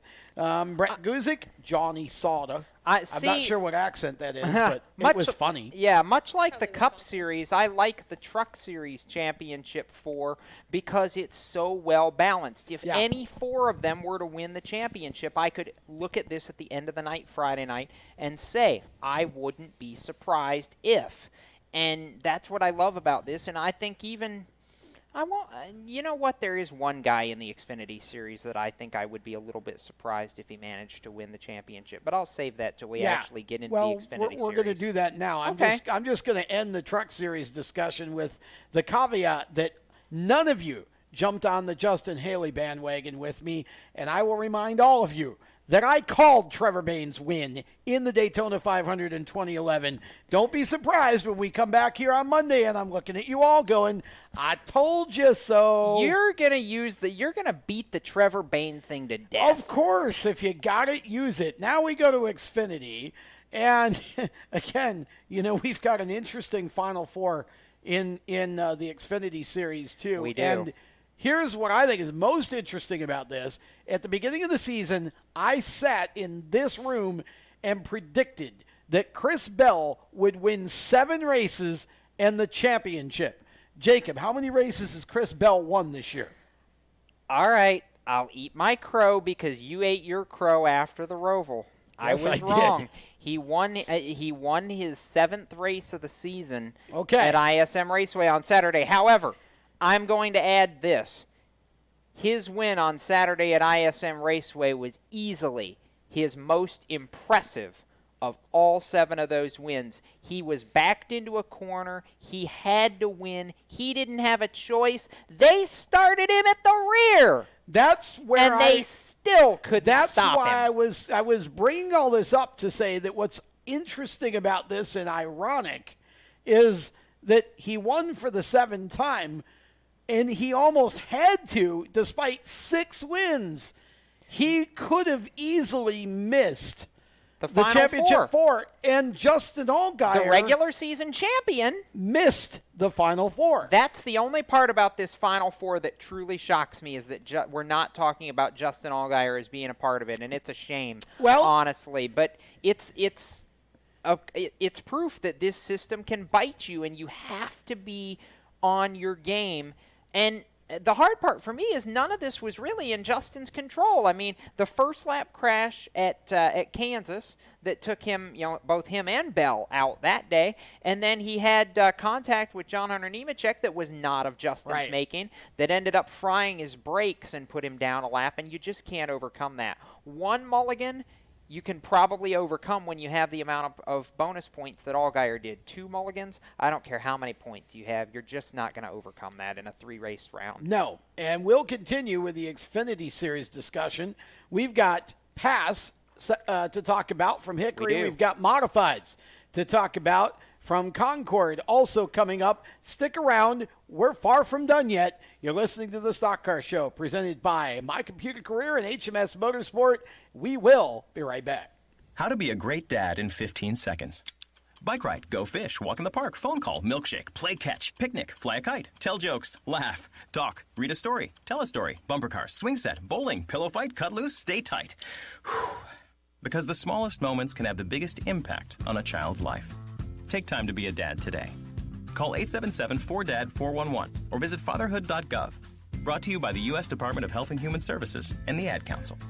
Automotive technicians and auto service trainees, how would you like to work at the beach and perform for one of the best car care centers in the nation? Lewis Meineke is now looking for skilled automotive technicians to join their award-winning team. If you're a gearhead that knows his or her stuff, or a young up-and-comer that has the motivation and drive to succeed, then you need to make this call today. 302-827-2054. Lewis Meineke Car Care Center, located in beautiful Lewis, Delaware, offers a highly competitive compensation plan, great benefits, a flexible schedule, and did we mention that you're going to be working at the beach? Plus, there's a signing bonus for the right candidates. Technicians must be ASE certified and have a minimum of 6 years experience. Beginners advance at your own pace in one of several entry-level positions. But whatever you do, don't wait. These jobs will go fast. Call Tim at 302-827-2054. That's 302-827-2054. Lewis Meineke Car Care Center. Rev up your career. You hear that? That's the sound of America's only sports car. That's right. It's a Corvette. But not just any Corvette. It's your Corvette. It's that who cares if there's traffic part of your day. And this can be you when you come to Cooper Corvettes. With 60 years of Corvettes to choose from, there's always a Corvette in your budget. And they'll service any Corvette you bring in. Cooper Corvettes on Route 1 just north of Quantico and Triangle. Call, click, or visit CooperCorvettes.com. How to deal with someone who says that's so gay. Outsmart them. This party is like so gay. Totally. Excuse me, but did you ladies know the word gay used to mean happy or excited? Then it became a word used to describe gay people. Then somehow it came to mean dumb or stupid, which is how you just used it, which is not very nice. Ew, that guy is on the football team and super smart, and he totally hates us now. Totally. When you say that's so gay, do you realize what you say? Knock it off. Learn more at thinkbeforeyouspeak.com. Hi, I'm Dylan Bassett, and you're listening to Race Talk on Performance Motorsports Network, the voice of motorsports. I tell you what, we always called Dylan Bassett. Well, we didn't. We just someone else did first, but yeah. we kept calling him the spark plug because he was like a little engine that could. Again, a little pipsqueak, 5'0" racer who consistently drove like he was 6'6" and about 250. Yes. And if now you look at him, you know he's anything but. He's been doing well, and now he's been doing CrossFit for a while, and you wouldn't want to meet him in a dark No, alley. he's definitely not someone I would want on the wrong side of me now. I don't care how tall he is. He is a big boy now. And we continue with the Stock Car Show presented by HMS Motorsport and My Computer Career. Really happy to have both of those folks on board with us as part of our family. Hey, by the way, if you'd like to join our family, just go to Race Chaser Media's Facebook page and send us a direct message, or you can email me at tom@racechaseronline.com. That is tom@racechaseronline.com. We are talking Xfinity right now, and we were talking Final Four. I started off the conversation and talking Chris Bell, but of course there are a few others, the Final Four also, and I think the Cinderella story here, even though he knows where he's going for next year to Cup, yay, Daniel Hemrick, I would argue, is the Cinderella here. And Daniel was so close last year. He was fast at Homestead. If Daniel, I think it was an electrical issue that knocked him out something, of it. Yeah. Something of the mechanical sorts. If he could just get a little more speed or a little more luck out of that car. Well, I feel like this past weekend wasn't luck. It was speed. He just didn't quite have enough speed. If he could get just a little more speed out of that 21 car, he could certainly win the championship. There will be nobody more determined than Daniel Hemrick to do it. Right. You like his chances? I do like his chances from a motivation standpoint, from a never-give-up standpoint. And let's be clear. Daniel Hemrick is the Cinderella story for this reason. He is. In my mind. No, I was about to give my reason. Go ahead. For this reason in my mind. He's never won an Xfinity race. What bigger way to go out and get your first Xfinity Series win than to do it at a racetrack and in a race that would give you a championship in the process? That's what I have to say about that. Well, and I think Daniel is the kind of a driver who can do it. Daniel's very cool under pressure. It's very rare that Daniel cracks under pressure. And he's a very smart racer. So Daniel's not going to let this overwhelm him. If anything, the fact that he hasn't won yet, and it's a big stage, Allie, I feel like Daniel Hemrick rises to the occasion. Whether or not he ultimately beats these other three guys and wins the championship is a different matter. But Daniel's not one that you usually associate with a big mistake. No, he's not. And I wholeheartedly agree with both of you. I think it's going to be Daniel Hemrick.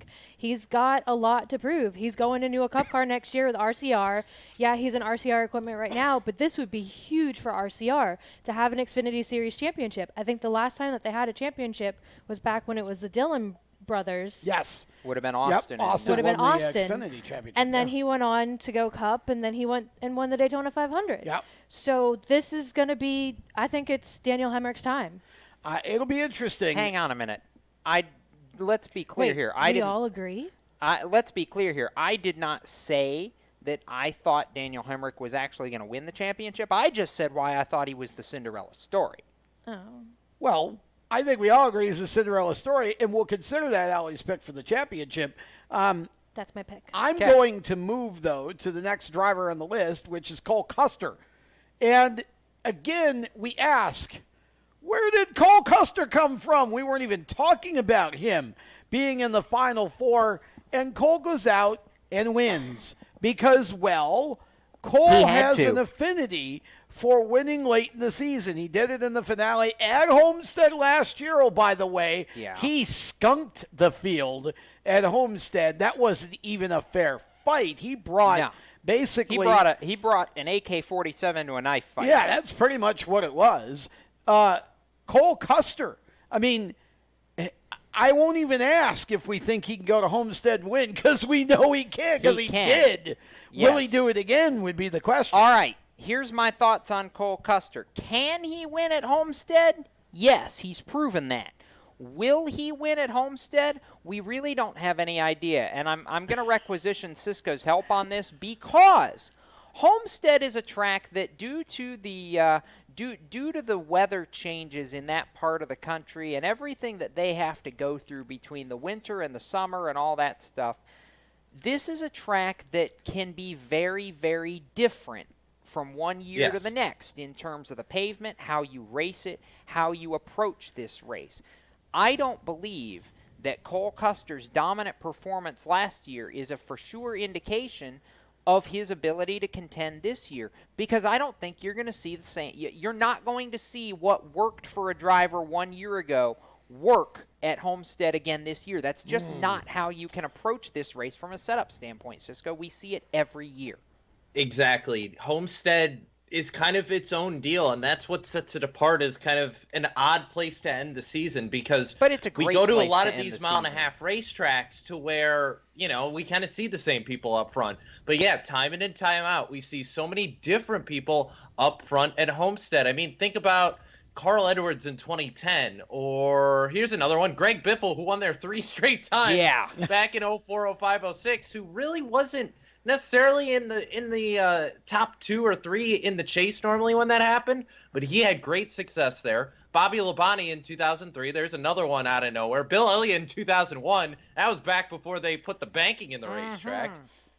I mean, I could go on and on here, Jacob, but a lot of the drivers who have found success at this racetrack in any of the levels, not just Cup, but Xfinity and trucks, sometimes it's their only win this season. Correct. Well, Denny Hamlin did that a few years ago, by the way. I know we're moving to the Cup Series. By the way, Cisco, just to appease you and make you feel better about the point you brought up earlier, I'm in the process of compiling all your little nuggets and notes about Homestead trucks for the lightning round later, so thumbs up. Okay, so I want to get to the fourth guy in this championship scenario. The guy who I think was, you know, when I was talking earlier about there's one guy that I really didn't think probably should be there, but he is there. Yeah. Tyler Reddick, who, again, you can't say anybody lucks into the Final Four, but Tyler Reddick did just enough and got in. Now, my question, I'm going to start with Cisco this time. Does Tyler Reddick have a shot at this championship? Yes a or no? shot? I mean, everybody has a shot. Does he have a good Edwards shot? And the whole Edwards restart that happened a couple of years ago Can proved you that. see Tyler Reddick winning this championship?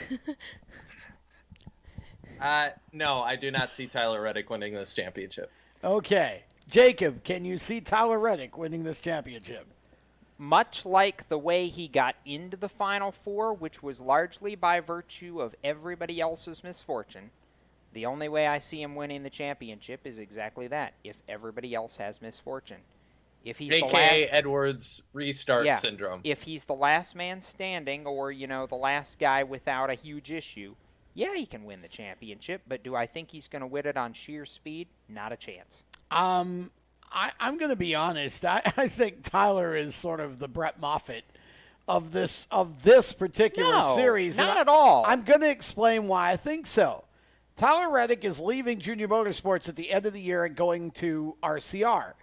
Tyler Reddick basically has been maligned by a lot of people, including me, by the way, for not having lived up to the reputation and potential of the 9 car since he's been driving it. Tyler Reddick truly has a point to prove and nothing to lose here. And again, it's one of those situations. You got to watch out for the quiet one.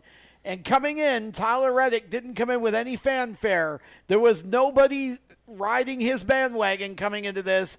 I'm not so sure Tyler Reddick can't win.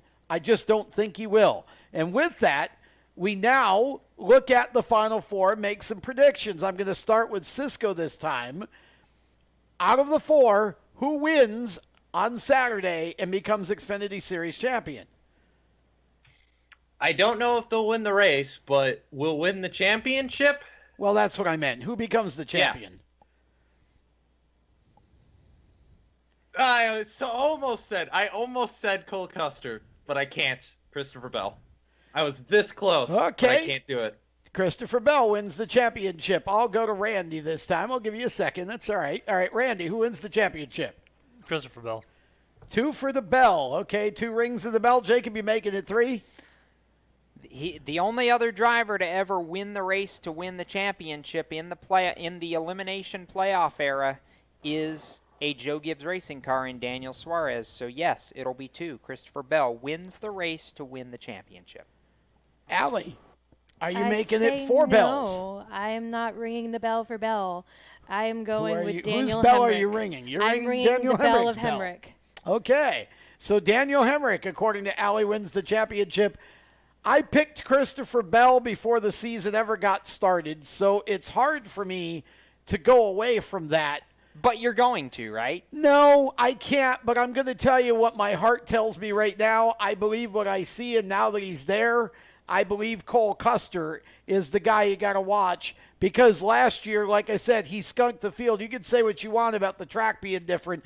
Cole Custer has been better and better and better and better as the season has wound down. I think it's him that goes in with all the momentum. I would be watching out for that double nothing on Saturday, but I'm still picking Bell to win the championship. Thank you. All right.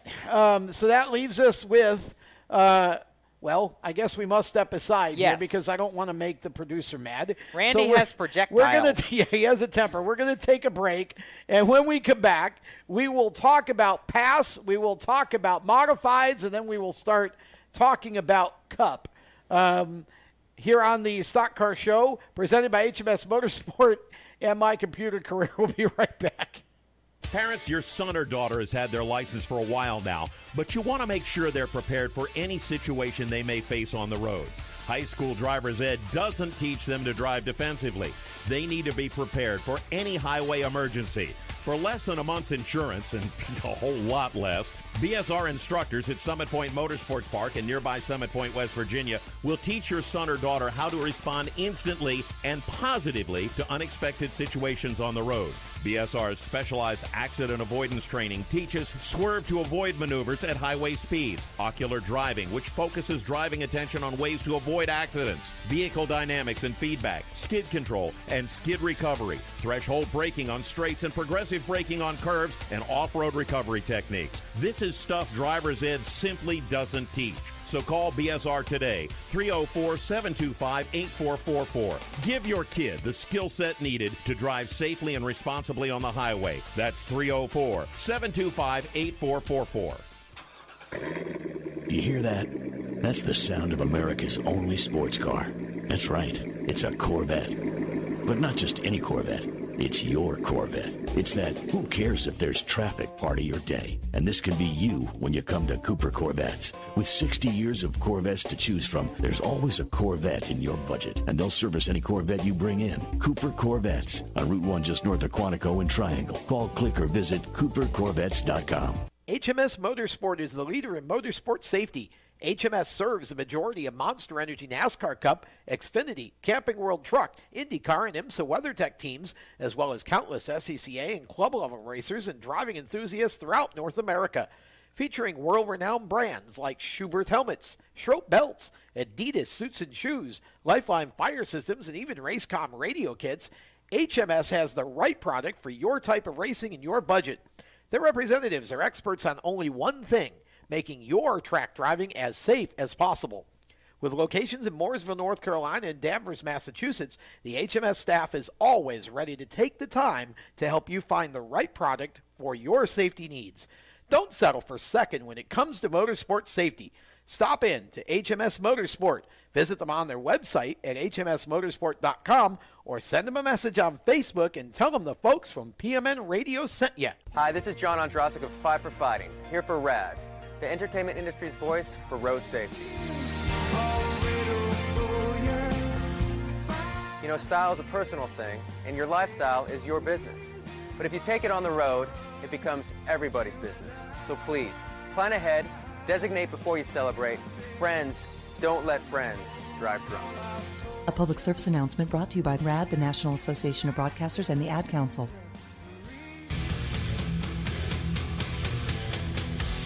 Hi, I'm Harrison Rhodes, and you're listening to Race Talk on the Performance Motorsports Network. Welcome back to the Stock Car Show. Little Metallica bringing us back from break there. You gotta love that. Welcome back to the Stock Car Show, presented by HMS Motorsport and presented also by mycomputercareer.edu. Tom Baker and Jacob Seelman with Ali Boulay here in the studio. We have, of course, Randy Miller, audio producing in the tech shed and co-hosting, and Cisco Scaramuza co-hosting and audio producing in video producing, I should say, from the Midwest via the Race Chaser Skype line. And we continue. We're going to hit some bullets really quick here in this segment because we've got a lot of ground to cover in a short time to do it. So here we go. I'm going to start with the Pay Us South series. They were at the Mason-Dixon Meltdown. Yeah, I love doing Alan. He's a funny. He's got a great voice to imitate, and really respect Alan as an announcer. So, Pay Us South, Mason-Dixon Meltdown.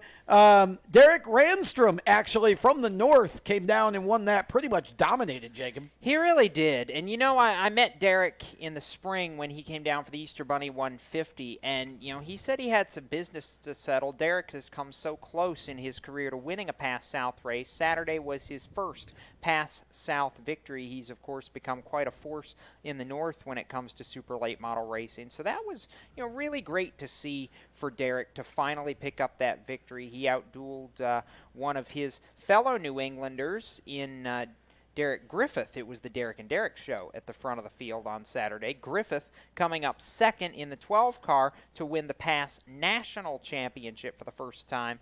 And the last step of the podium going to Matt Craig, Tom, who, as we know, is from around these parts, and he won his third consecutive Pass South season championship, becomes the first driver, I believe, to win 3 Pass South titles in the history of the series. Very, very impressive. Good turnout of late models for that, and good turnout of Legends cars as well. Good day at the Hickory Motor Speedway. You and I were actually forced, because, again, Pass South and the North-South Shootout had a little falling out. Then Pass South moved their date to conflict with the North-South Shootout. We had to make a choice, and here's the deal. I love me some Pass South. I really, really do. But when you run up against a modified race, this cat from the North chooses the modifieds every time. You and I were at Concord for the North-South Shootout.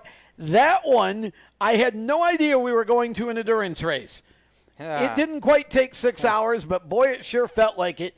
Just a lot of cautions, about 3 or 4 reds. When it was all said and done, we had a winner who was the first winner of the season in the NASCAR Wheel and Modified Tour. Bookend big victories during the season for Tommy Baldwin and the 7NY team and John McKennedy, who just knows how to win big races. Yes, he does. And what a win this was for John McKennedy and TBR. As you mentioned, they started their year with a win down south in the NASCAR Wheel and Modified Tour at Myrtle Beach Speedway.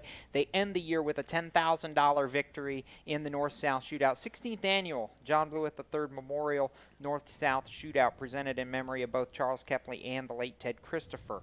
So this was a race, Tom, that, as you mentioned, had a ton of drama. 4 red flags, and it took 3 hours. No, I'm not exaggerating. From the time the initial green flag flew to the checkered flag, 3 hours for 125 laps at Concord. I think Gilligan was driving some of the cars out there. Ellie Boulay with the reference of the night. It was just, I got to tell you, though, for the racing was great when it was green. And you know what? At the end of it all, Money Matt Hirschman came from like Raleigh and blew through the field like a Japanese bullet train on 4 tires, and doggone one more lap, and he would have passed John McKennedy to win. Matt Hirschman is the man when it comes to modifieds. I don't know where he came from, but that was... He's a Hirschman. Oh. Hello. Thank you. Allie knows what she's talking about. But of all the big name, I mean, okay. Good grief. Let's be clear. Matt Hirschman had a plan. He stuck to it. He pitted with 38 laps to go after one of the 4 red flags. Yep. Took on his 4 fresh tires at that point, and as you meant, and was in the right place at the right time too. He came out of pit road at the tail end of the lead lap before they went back to green, and that turned out to be fortuitous because he was far enough back to avoid the bench-clearing gigantic pileup on the front stretch that caused a 35-minute red flag and moved him from 14th all the way up to 7th, and from there, boom, Money Matt took off. He heard the dinner bell, and like you said, one more lap, and we're talking about a different story because he was right on the bumper of the 7 car. And McKennedy said, you know, I'm glad it was 125 and not any more than that because we were going to be in trouble otherwise. When you put Matt Hirschman on 40-lap fresher tires, you are asking for that 60 car to come and win a race, and he just about did almost pulled it off. Great day at the North-South Shootout. Happy to be back there again. And, I agree with Mitch Brown. I think the Wheel and Modified Tour should go to Concord and run a race there. I'm all about it. They're already going to South Boston. Let's do a double. Yes, they are. Oh, my gosh. How awesome would Actually, that be? here's what we do. We do Twins at South Boston, and we do about 100 or 150 laps at Concord in the same weekend. Ooh. Sure, why not? How much fun would that be? Let's Now, do 175 so Matt Hirschman can win. let me add to this, by the way, that as far as the North-South Shootout is concerned, 28 cars, best field we've had for that race in several years. It was great to see good representation from the North, good representation from the South, and, oh, by the way, the Wheel and Modified Tour champion was in the house, just not driving. Justin Bonsignor was spotting for Ronnie Silk this weekend. He was spotting for Ronnie Silk. And, okay, moving quickly to California and some straight line conversation. California. Or if Pomona. Or if you're Arnold Schwarzenegger, California. The NHRA, including its season, Steve Torrance. What do you say about this guy? He won every single round of the playoffs. Hang on. Perfection. I mean, my gosh. You can't do any better than this man did. And he wins it yesterday on a hole shot. 24-0 in the countdown. 24 rounds of racing. Steve Torrance won all of them. It's never been done in any class in NHRA history, and I will argue it will never be done again in NHRA history. The amount of luck, the amount of speed, the amount of perfection it took to do what Steve Torrance did truly remarkable. And Tony Schumacher said in his post-race interview on FS1, what we witnessed is something special. And Steve Torrence this year was absolutely something special. And Cisco, real quickly, Tanner Gray at the ripe old age of 19. Barely out of diapers, is 19. retiring from NHRA competition, at least for now, and moving over to Circle Track NASCAR stuff next year. So what does he do, Cisco? He goes out and wins a championship. That's it. And he won the race, too, by the way. Yeah. Yeah, he basically just lit the match through behind him, put the shades on, and just walked off as the explosion happened behind him. That's basically what Tanner Gray did there. Fantastic job by him. Youngest champion in a NHRA drag racing history, not just in pro stock, in the entirety of the NHRA history. And I want to add to that, by the way, it wouldn't have been a race for Tanner Gray to win if he hadn't had to beat dear old dad in round 1 to do it. That's right. I thought that was cool. Pro Stock Motorcycle, Tom, I love this story so much. The journeyman, Matt Smith, takes down his 3rd Pro Stock Motorcycle Championship in what I call the most exciting final round of the weekend. Winner take all. Matt Smith versus Eddie Krawick on the Harley. Winner of the final wins the title. And Matt Smith looked over in the other lane and said, "I'll see you later." Unbelievable. What a great way to end the day watching that NHRA stuff and seeing all of the champions. And they all won the race. Yes. Everybody that won the championship did it by winning the final round. Don't forget about J.R. Todd, who clinched the championship in round 1. He hadn't even hit the track, and Robert Height got eliminated in the second pair, and that cinched up the championship for J.R. Todd. But J.R. said, no, that's not good enough. We came out to win the race. He won the race. His third win of the playoffs, and he becomes, I believe, the second driver of African-American descent to win an NHRA professional title, and oh, by the way, the second driver in Scott Kalitta's famed DHL funny car, following in the footsteps of Del Worsham to win the championship for Connie Kalitta. And you and I are going to get to talk to JR this week. We're going to hear that interview on Thursday's Motorsports Madness show, so make sure you're right back here where you are now, especially if you're watching us on Facebook Live. We're going to have that interview on Thursday night's show. And so the NHRA season is wrapped up, and we are actually going to step aside just a little bit early so we can get back in good shape for what's going to be a very busy buy and sell round in our lightning round coming up next. You won't want to miss that. Back with more Motorsports Madness here on Race Chaser Radio right after this.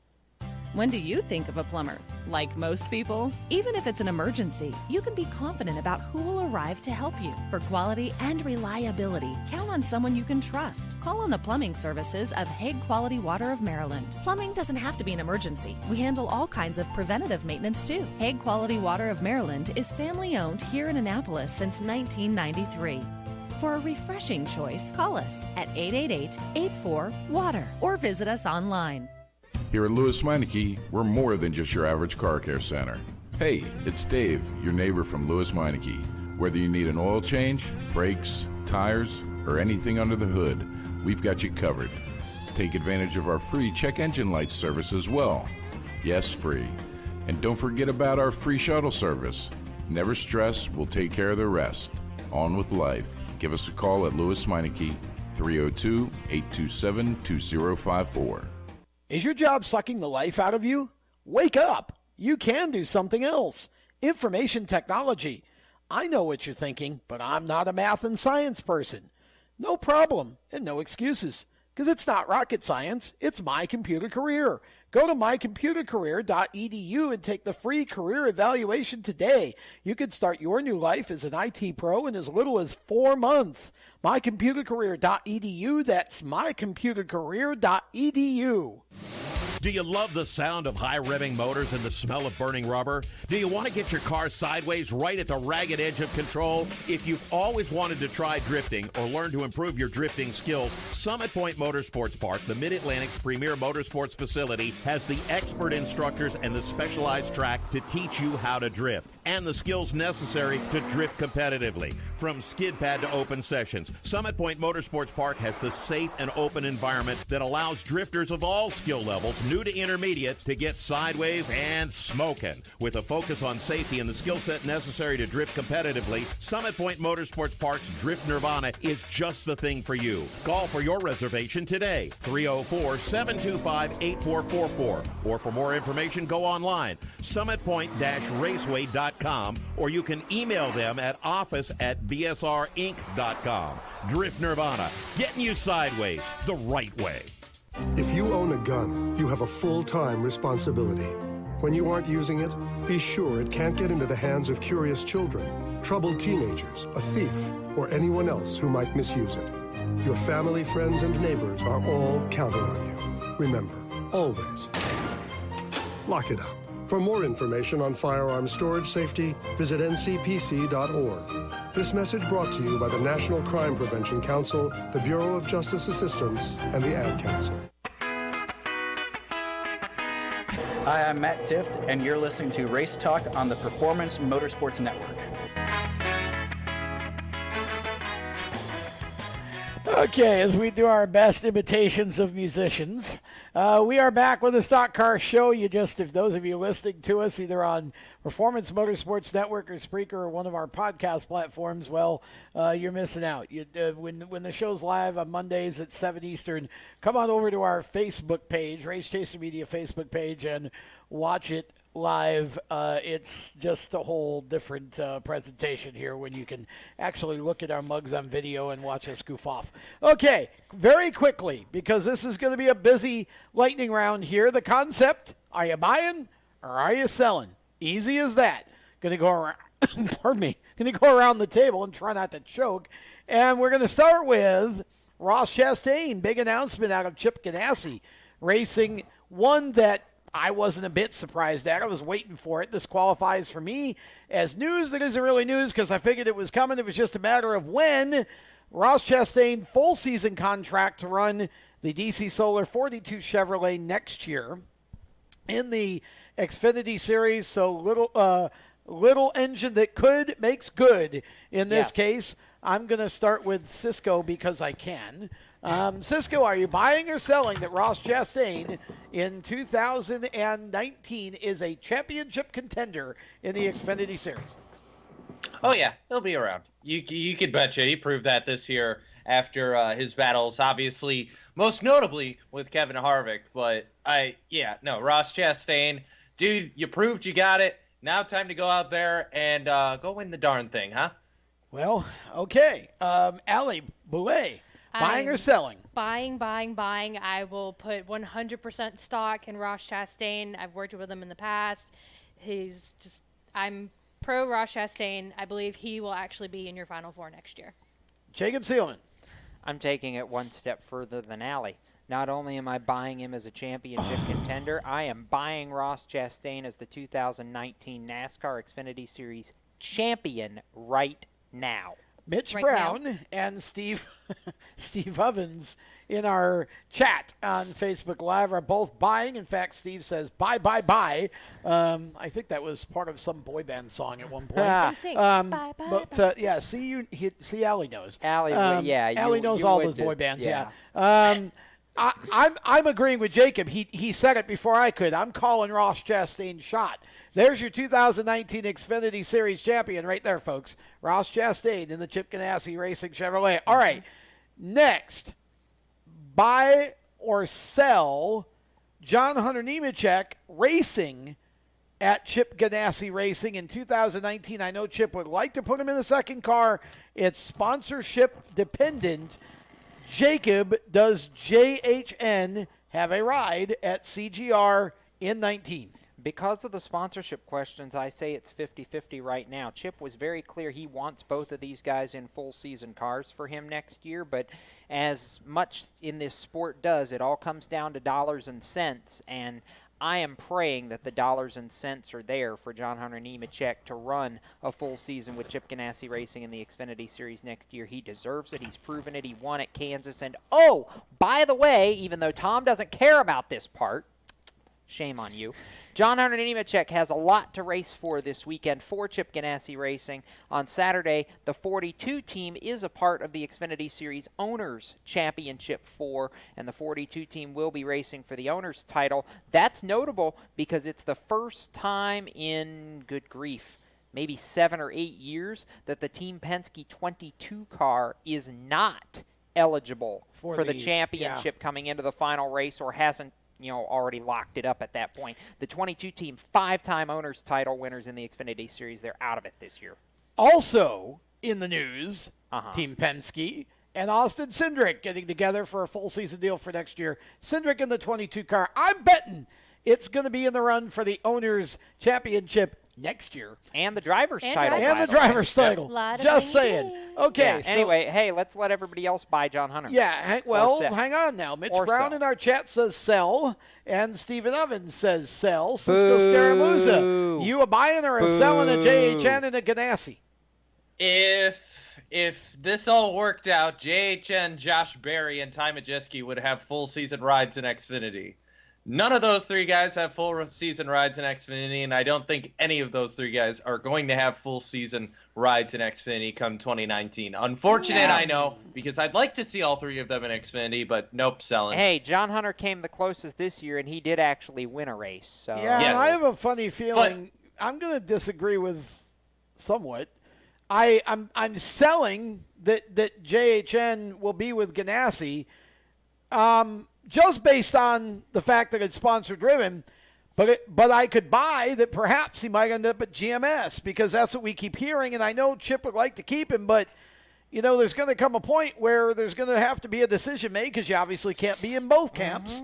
Wouldn't be surprised to see John Hunter Nemechek in the 23, but I would love to see him back. I think him and Chastain, his teammates, would be terrifying. That would be dangerous in the Xfinity Series. It'd be awesome. Stephen Evans in our chat, Josh Berry would mop the floor with the right opportunity. We agree. Yes, we do. Okay, moving right along, switching to F1 just for a moment because we needed Ken Squire. And there's a fight, but it was after the race. What happened during the race was that Max Verstappen and Esteban Ocon got together on the racetrack. And, of course, each driver had a different side of this as to who should have done what. Ocon's theory is, well, they told me I could make up my lap if I wanted to, so I just drove to the outside and was side by side with him so I couldn't disappear, whatever that means. And they collided going into a corner. And Verstappen, after the race, went and did a little pushing and a little bit of shoving and had a few choice words for Ocon because Ocon didn't give him the answer. Are you buying or selling, Jacob Seelman, Max Verstappen's side of this story? That's my reaction. That was my reaction on Sunday when it happened. Here's my response. Esteban Ocon, you dumb. Sorry, just being honest. Dumb? This whole thing was stupid and preventable. Esteban, you're a lap down. You don't affect the leaders when you have no shot. I'm sorry. Max Verstappen was 100% justified in being upset. He should not have lost that race. Esteban should have showed him way more respect than he did. You don't unlap yourself with a couple of laps to go in a race where you have no shot. It's just not racing etiquette. I'm sorry. Cisco, are you buying or selling old Max Verstappen?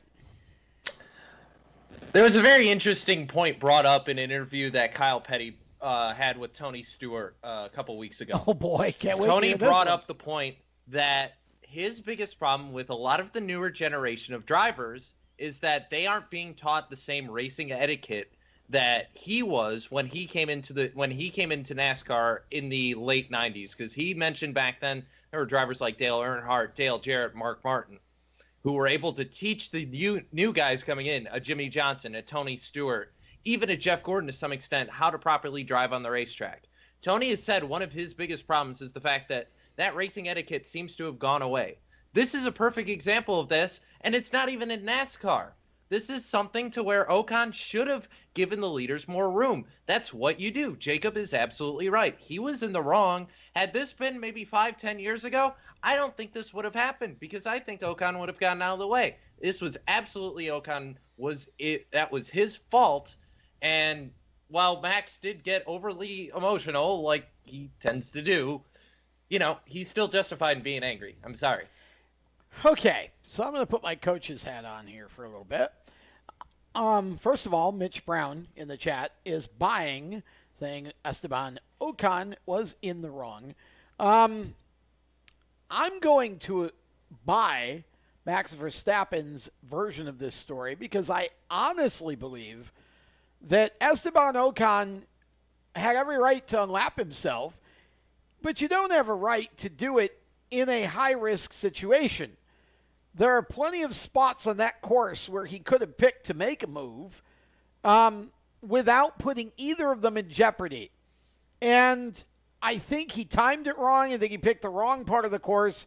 Just because his team told him that he could go and lap himself doesn't mean you need to pull right out and try to do it right then and there. And I think Ocon made a rookie mistake there. And so I'm buying Verstappen's version of the on-track events. Now, could Verstappen have given him the lane and let him go by? Yes. Should he have? No, because he's the leader of the race. You don't want a potential hazard in front of you if you don't need to have that. Here's my problem, though, with Max's reaction after the race.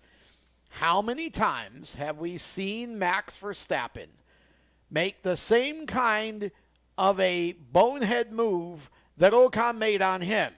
I'm a huge Max Verstappen fan. I want a full paddock of Max Verstappen's in F1 because it will make the product 10 times more exciting than it is now. I'm thrilled with guys like Pierre Gasly and even Ocon and Leclerc and all of these young drivers that are coming in because I honestly think F1 is going to be more exciting in 3 or 4 years than it's been in decades.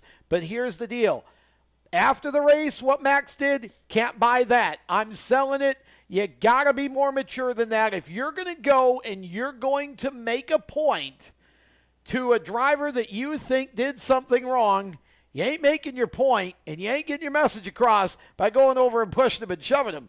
What I thought was funny, though, Jacob, and I don't know if you paid attention to this, but you had 2 or 3 other drivers that were in the vicinity when Max went after Ocon. They kind of turned and looked at what was going on and went right back to what they were doing. They wanted no part of that. Not only did they want no part of it, I think a few of them were impressed that Max had the gall to step up and do what he did, quite frankly. Yeah, so I thought that was interesting. By the way, can I toss this out there? Because Cisco had a really good point earlier. Cisco, remember what you were talking about earlier with Homestead and the trucks? You asked. Yes, sir. What do you got? What do you got from the stat book? You asked 2 things. Number 1, name the 4 Here, I just gave you a hint. Name the tracks that have hosted the Truck Series finale. I'll give you a hint. There's 4 of them. Yep. And number 2, name the driver who has won the Truck Series finale, whether it's at Homestead or otherwise, the most times in their career. So I'm going to say, can I guess? Quickly. Go ahead and guess. Go ahead and guess the driver I'm going to say most times won the finale, Jack Sprague. Correct. How many times? I'm going to say 4. You're cheating, Allie. I'm going to say 5. We're not going to let Allie answer. She's cheating. You're both wrong. 3, 1996, 98, and 99 at 2 different racetracks. Now, Cisco, can you name the tracks? Homestead, Fontana, Phoenix? Yes. One more. Well, that's Atlanta? 3. No, but you're close. It is a 1.5-mile track. Texas? Closer still. You're getting in the right vicinity. Warmer. Keep going west. Jeez. I ran out of 1.5 tracks. Charlotte? No, not. I said west. No, keep going west. Oh, west. It's Kansas. Nope. No? Further west. No Toto. Oh, shoot. I don't know. Just name it. We haven't got enough time left. Sin City, Las Vegas. Oh, Las Vegas. Phoenix in the inaugural season, 1995. Vegas held it from 96 to 98. Fontana from 1999 to 2001, and it's been at Homestead since 2002. Jack Sprague wins the finale 3 times. Drivers to win multiple times at Homestead, Todd Bodine and Kyle Busch. And with that, we are going to close this edition of the Stock Car Show. Don't forget, come right back here to our Race Chaser Media Facebook Live on Thursday for Motorsports Madness here on Race Chaser Radio. Jacob, finish it off, my friend. Yes, a couple of things here. Thanks to our partners at HMS Motorsport and mycomputercareer.edu for what they do to make this show possible, as well as Bob Steele, Sue Mason, and the folks at the Performance Motorsports Network, Randy Miller behind the glass for the production work. And for Tom Baker, Cisco Scaramuza, and Ali Boulay, my name is Jacob Seelman. As we close this show, we do so one more time. Stop and pay tribute to the life and memory of the Silver Fox, David Pearson, who passed away earlier tonight at the age of 83, winner of 105 NASCAR Cup Series races. David, you'll be missed, but your legacy will live on. Good night. You've been listening to the Stock Car Show on the Performance Motorsports Network. Stay tuned to Performance Motorsports Network for more race talk. For the latest motorsports news, visit racechaseronline.com. The Stock Car Show is a copyrighted production of the Performance Motorsports Network. www.performancemotorsportsnetwork.com. A member of the Scorpion Radio Group Incorporated, and may not be rebroadcast, replicated, or saved in any media without the explicit written permission of PMN. Check out our Facebook page or our section on the PMN website. The opinions expressed on this program are those of the host, co-host, and guests, and do not necessarily reflect those of the management and ownership of either the Performance Motorsports Network or Scorpion Radio Group Incorporated, the advertisers, or the marketing partners. Be listening again next week when the Stock Car Show returns on Thursday night at 7 Eastern. Until then, stay tuned for more great motorsports programming on the Performance Motorsports Network.